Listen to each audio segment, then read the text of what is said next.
Greetings and welcome to Life is an Art, so learn how to live. My name is Fernando Alvarez, and my vision is to help you experience a more fulfilling, joyful, and empowering life. In this episode, please allow me to share with you the process I lived through for my cancer treatment.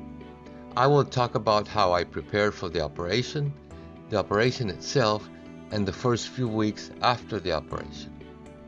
Prior to my operation. I never had an operation before. I was afraid and didn't know what to expect. Trying to be the gatekeeper of my mind was not an easy task. However, through meditation and deep breathing, a topic that I will share with you in another video, I was able to begin controlling my anxiety, negativity, and desperation. Did it always work? Of course not. I am human. Also, I was just starting to put into serious practice these strategies. Some days I felt very positive and hopeful, but other days it seemed that the gatekeeper of my mind, me, was not able to keep as many negative thoughts in check. However, no matter how many times I failed, I continued trying. Remember, trying to achieve something of value takes a marathon, not a sprint. Also, my loving family, especially my beloved wife, played a paramount role in keeping me in good spirits and supporting me emotionally every single step of my ongoing process. A few weeks prior to the operation, I had to undergo several tests, and this became tiring and a little depressing. I had to take my MRI scans, CT scans, X-rays, and blood tests. Also, I had to visit the cardiologist to make sure that my heart could resist the operation. Furthermore, my ENT doctor did a biopsy on my right tonsil to see the stage of the cancer I had. The night before the operation, I was admitted to the hospital, and my surgeon explained to me the whole surgical procedure for the next day. The first thing my surgeon said was that the percentage rate of recovering from tonsil cancer was about 84%. Wow, this gave me a sense of hope that was thrilling. However, she also said that the surgery was just the first step. After the surgery, I will need several sessions of radiotherapy and chemotherapy. Fully recovering from the surgery would take about 6 weeks. The radiotherapy and chemotherapy sessions together would take about 5 months.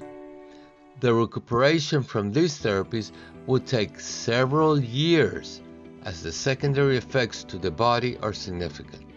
When I heard this timeline for the recovery process, I took a deep breath and focused on living one day at a time, being patient with my body and believing that everything would be all right. The surgical process and procedure itself, as the doctor explained, would take 8 hours. The surgeon required about 5 hours to open the right side of my neck and take out the swollen lymph nodes, which had metastasis. Also, if required, the surgeon would take out the network of lymph nodes in the right side of my neck as a precaution. The last 3 hours of the operation would be invested in taking out both of my tonsils. Even though the cancer started in my right tonsil and spread to my right lymph nodes, the surgeon, as a precaution, would also take out my left tonsil. Finally, the surgeon explained that taking out the lymph nodes in my neck was an extremely delicate process due to all the nerves and veins located in this area. Afterwards, the surgeon read the list of risks related to the surgery. Some of the most important risks that I remember were partial facial paralysis and loss of feeling on the right side of my face and neck, loss of movement of my shoulder muscles and my tongue, and the typical risks related to any major operation, including death. When I heard this, my faith in my inner strength and Jesus automatically kicked in, and I truly believed none of those risks were going to come true. I believed and felt tremendous confidence and peace.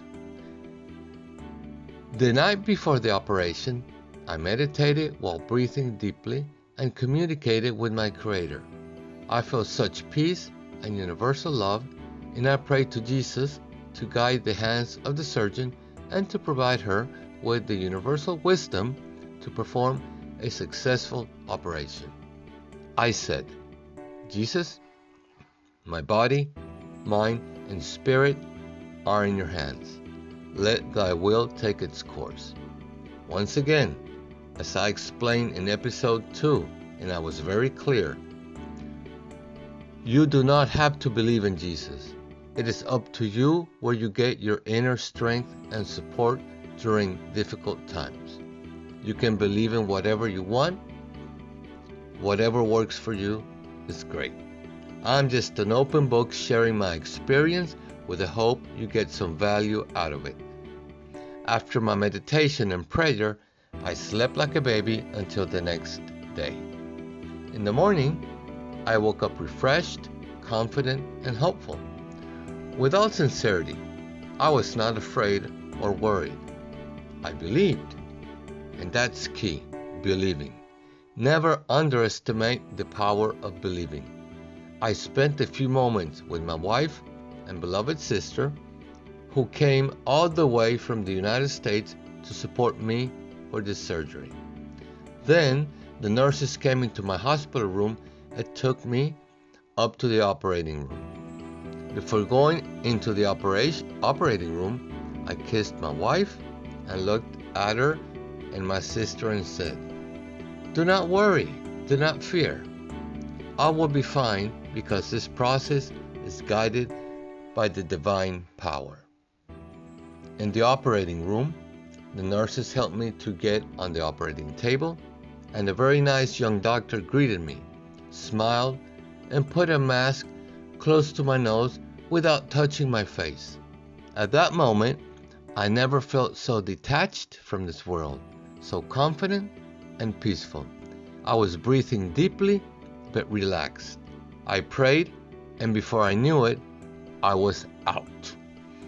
In the blink of an eye, I remember I woke up still feeling drowsiness and not sure what was happening. I heard the soothing voice of my lovely wife as the nurses took me into my hospital room. The next thing I remember was my surgeon coming into my room.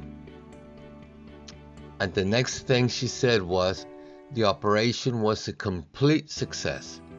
She was able to remove all the tissue that had cancer. This included the lymph nodes, of course, and the tonsils. I said to my wife and my sister, "You see, my faith and inner strength are powerful. One can have so much control of one's own body, mind, and emotions, and spirit if one cultivates the ability to be in touch with one's inner wisdom and power." Of course, I said to this in written form because I could not speak. I just came out of an operation. I had my tonsils taken out, so I couldn't speak. So I wrote this down. This inner wisdom is the infinite wisdom and universal love we all have within us. Unfortunately, very few people among all the people in the world take the time, focus, and commitment required to successfully communicate with their inner being. This is an art that should be taught and nurtured as the key foundation to living a joyful, fulfilling, and empowering life. Then the doctor said, "Lift your arms," and I did. Then she said, "Stick out your tongue," and I did. We were all so glad because the operation to the side of my neck could have affected my shoulder muscles and tongue movement, but it did not. Some may think this was good luck. However, I do not believe in luck. My belief that everything was going to be all right was so strong that all went well. My faith in my inner strength and Jesus was and is unbreakable. We need to understand that there is a huge difference between hoping that all will be fine and truly believing that all will turn out well. When one just hopes, that wish is mixed with doubts. However, when one truly believes, there's no room for doubt, and positive things will happen.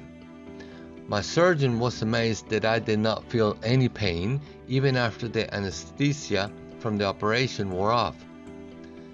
Sure, the doctor was giving me mild painkillers and was planning on increasing the strength of the painkillers because the discomfort and pain from this type of operation is usually intense. That was her plan. However, she could not believe that I was feeling fine with the mild painkillers she was giving me. She said that this was not unusual. She said that this was not usual. But of course, she was so pleased. I spent almost 3 weeks in the hospital. The operation side of my neck did not bother me that much at all. What was really uncomfortable, especially the first week or so, were the stitches in my throat where my tonsils were removed and the part of my throat that was reconstructed. My throat was partially reconstructed because my surgeon did not only remove my tonsils, but the tissue around my tonsils to make sure all the cancer site was removed. Having stitches inside your throat is a very strange feeling because your throat is very sensitive, and feeling the threads of the stitches made it difficult for me to sleep and eat. What really helped me at night was meditation, deep breathing, and listening to soft and soothing music for meditation and relaxation. As I meditated and breathed deeply, I focused on my throat and neck and imagined how my inner wisdom and universal and divine love were healing my injuries and soothing my discomfort. I did this every evening before going to sleep and every morning. Every time I meditated, I got better at focusing and at imagining a beautiful and perfect healing process. At the beginning, of course, it was not easy. However, consistency and believing in what I was doing allowed me to improve and reap the benefits. Each day that went by, I was feeling better, getting stronger, and recuperating my energy. Also, my throat was healing beautifully, and the operation site on the right side of my neck was also healing very, very well. After almost 3 weeks in the hospital, I finally went home. I spent about 5 weeks at home, recuperating successfully and preparing for my next huge challenges, the radio and chemotherapy. In the next episode, I will share with you my experience dealing with the side effects of chemo and radiotherapy and how living one day at a time, cultivating patience, and consistently being in touch with my inner strength helped me surpass such difficulties. But for now, remember, life is an art, so learn how to live. I will see you next time. Thank you.